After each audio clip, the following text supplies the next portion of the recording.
বর্তমানে টি-20 ক্রিকেটের মিডল অর্ডারে বাংলাদেশের অবস্থা খুবই নাজেহাল। একসাথে কয়েকজন ক্রিকেটার ধারাবাহিকতা না থাকায় মিডল অর্ডারের অবস্থা বেশ নড়বড়ে।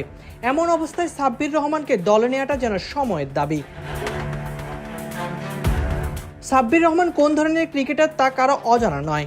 যখন তার ব্যাট জ্বলে ওঠে তখনই বোলারদের হাস্যোজ্জ্বল মুখ হয়ে যায় মলিন।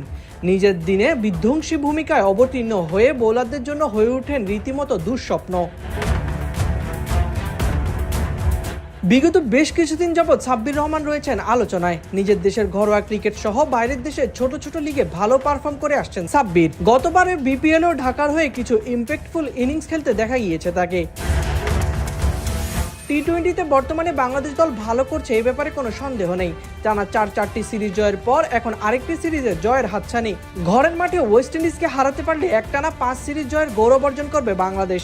বাংলাদেশের টপ অর্ডারের অবস্থা তুলনামূলক ভালোই। স্পিন ও পেস ডিপার্টমেন্টেও যথেষ্ট ভালো ফলাফল আসছে, কিন্তু মিডল অর্ডার নিয়ে খুব চিন্তায় বর্তমান বাংলাদেশ দল।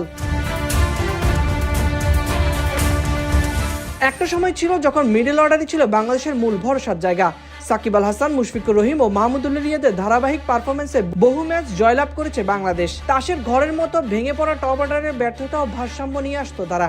তাদের অবসর বা সরে যাওয়ার পরই তাওহিদ হৃদয়, শামীম পাটোয়ারি ও জাকির আলীদের দায়িত্ব দেওয়া হয় মিডল অর্ডারের। তবে সেই মিডল অর্ডার নিয়ে এখন ধুঁকছে বাংলাদেশ দল। সম্প্রতি সময় ধারাবাহিক সাব্বির রহমান যেখানে সুযোগ পাচ্ছেন অবদান রাখার চেষ্টা করছেন তিনি। দলে সুযোগ পাওয়ার জন্য নিজেও মরিয়া হয়ে উঠেছেন। এছাড়া 2015 থেকে 2018 সাল পর্যন্ত মিডল অর্ডারে একজন প্রতিশ্রুতিশীল ব্যাটার হিসেবে পরীক্ষিত তিনি।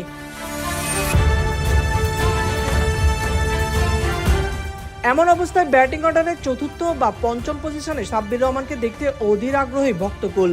হার্ড হিটিং এর পাশাপাশি অভিজ্ঞতার সমন্বয়ে সবকিছু মিলিয়ে লাল সবুজের জার্সিতে দ্রুতই অন্তর্ভুক্ত করা উচিত সাব্বির রহমানকে, এমনটাই মতামত বিশ্লেষকদের।